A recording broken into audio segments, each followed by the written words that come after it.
नमस्कार मित्रांनो. ठरलं तर मग या सिरियलमध्ये खूप चांगल्या घडामोडी घडल्या. सगळा दिवस आज कोर्टामध्येच गेला.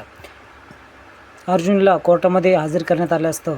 सरकारी वकील प्रभू त्यांची बाजू मांडतात आणि त्या गोष्टीला दुजोरा देखील अर्जुनचा चैतन्य देतो. त्यावेळेस काही घटना खूप चुकीच्या आहे असं चैतन्य बोलतो देखील. त्यावेळेस अर्जुन त्याची बाजू मांडणारा असतो आणि कोर्टाकडून स्पेशल परमिशन भेटलेली देखील असते. तसं अर्जुन समोर देखील येतो आणि बोलायला ज्यावेळेस समोर येणार त्यावेळेस अक्षरशः जर हा एपिसोड मी टॉकीजमध्ये बघितला असता तर शिट्ट्याच मारल्या असत्या. मी काय सर्वांनीच मारल्या असत्या. सर्वजण खूप टेन्शनमध्ये असतात. अर्जुन त्याची बाजू चांगल्या पद्धतीने मांडत असतो. हा एपिसोड तुम्हाला नक्की बघायचाच आहे, कारण कशा पद्धतीने तो त्याची सुटका करतो ह्या एपिसोडमध्ये असणार आहे. आणि त्या प्रियाच्या नाकावर टिचून, त्या प्रभूच्या नाकावर टिचून तो कसा जामीन मिळवतो तेही जामीन न करता हे तुम्ही ह्या एपिसोडमध्ये बघणार आहात. प्रियाला खूप धाक पडत असतो की आता पुढं काय होईल. हा निर्दोष सिद्ध झाला तर माझ्या ताकीनं येतील. तसं घडतं देखील. अगदी पाटणकर पोलीस येऊन समोरून सांगतात की मी गाडीमध्ये यांच्या प्रेत बघितलं आणि नंबर प्लेट नसल्यामुळे मला डाऊट आला. त्यावेळेस ती गोष्ट खरी देखील होती, पण अर्जुन खूप शिताफीने त्याची बाजू मांडतो. कल्पना आणि सर्व त्याचे फॅमिली मेंबर बघत असतात. त्या ठिकाणी प्रिया देखील असते, फक्त रविराज नसतो. आता ज्यावेळेस अर्जुनला प्रभू वकील प्रश्न करतात त्यावेळेस अर्जुन काहीच डबंगवत नाही. खूप आरोप देखील करतो, तरी देखील अर्जुन काहीच घाबरत नाही.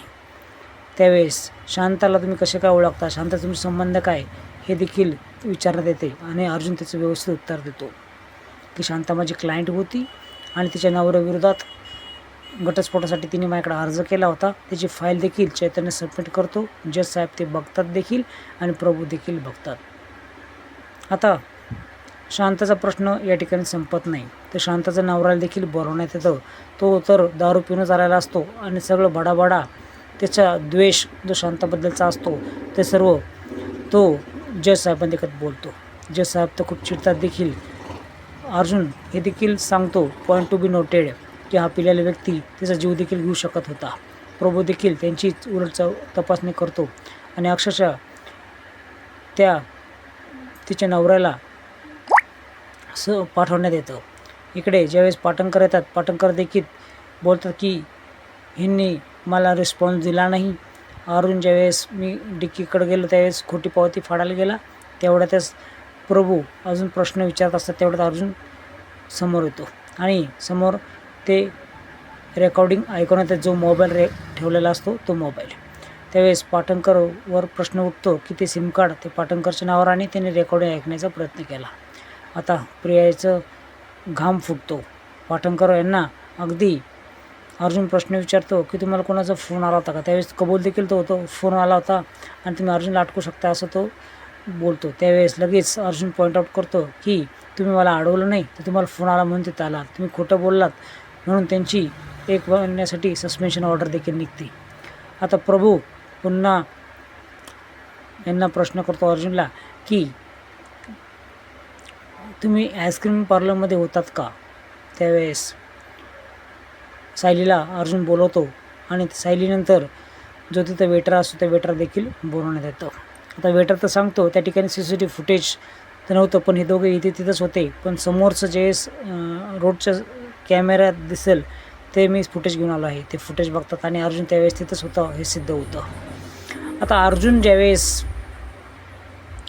जयेशला बोलवतो त्यावेळेस शांताबाई समोर मी गेल्यानंतर जी घटना घडली ती सगळी तो सांगतो आणि त्या व्यक्तीने मला बेशुद्ध केलं. त्यावेळेस प्रभू समोर येतो. मग तुम्हाला जर बेशुद्ध केलं असेल तर मग कॉल कोणी केले आणि मेसेज कोणी केले. स्टार्टिंगचा मेसेज मी केला, नंतरचं मेसेज आणि कॉल हे कोणी केलं हे मला माहीत नाही असं तो बोलतो आणि संशय निर्माण होतो.